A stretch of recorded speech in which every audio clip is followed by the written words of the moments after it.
Assalamu alaikum, I'm Aisha and you're watching SAMAA News. Here are today's headlines.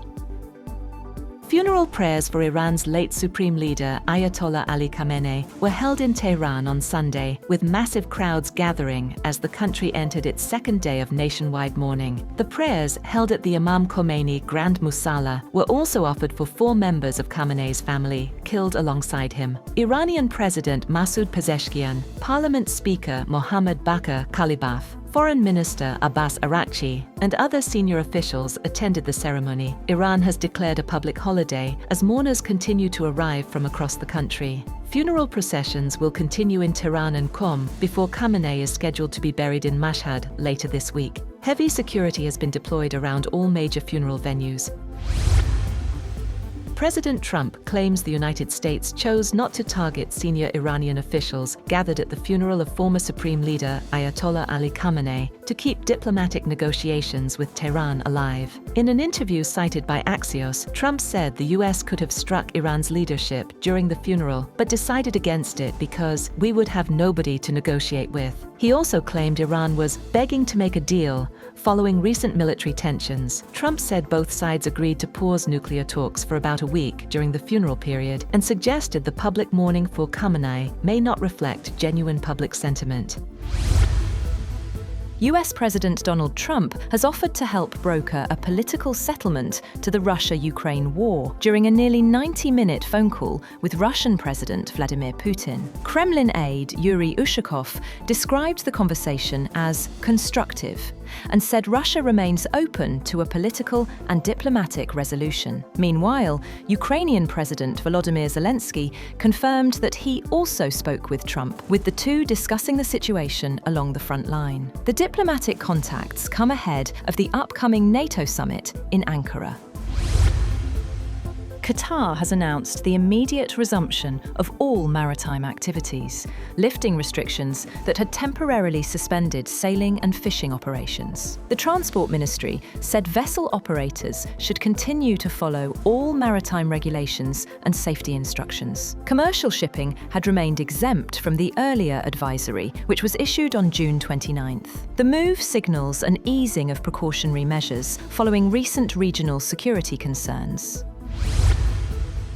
Severe thunderstorms and a record-breaking heat wave disrupted celebrations marking the United States' 250th independence anniversary, forcing delays, evacuations, and cancellations across several states. President Trump's address in Washington, D.C. was delayed by nearly 2 hours as approaching storms prompted a temporary evacuation of the National Mall. More than 185 million Americans were under heat alerts, with temperatures reaching 102 degrees Fahrenheit, 39 degrees Celsius, in the capital. Extreme weather led to the cancellation or adjustment of parades and fireworks in several cities.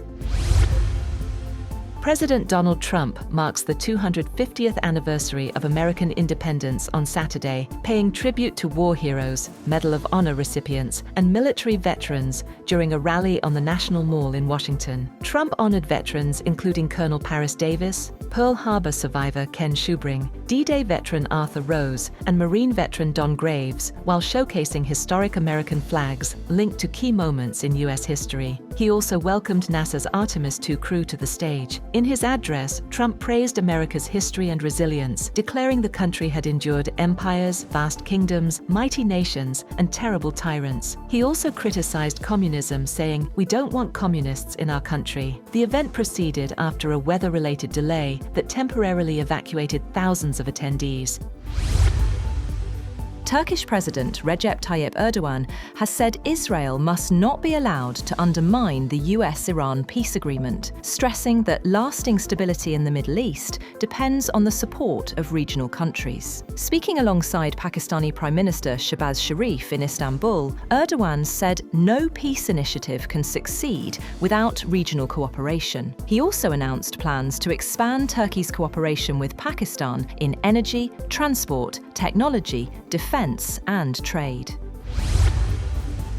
France and the United Kingdom have reached an agreement with Oman to work together on restoring safe transit through the Strait of Hormuz. According to a joint statement issued by French President Emmanuel Macron and UK Prime Minister Keir Starmer, the leaders said safe passage for ships of all nations was a matter of global concern. The statement said the three sides would coordinate efforts to support freedom of navigation and help reassure commercial shipping using the strategic waterway. Britain and France also said they were ready to deploy the wider multinational military mission to support freedom of navigation in the Strait of Hormuz.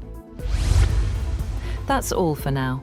For more updates, visit www.sammaa.tv. Thank you for watching SAMAA News.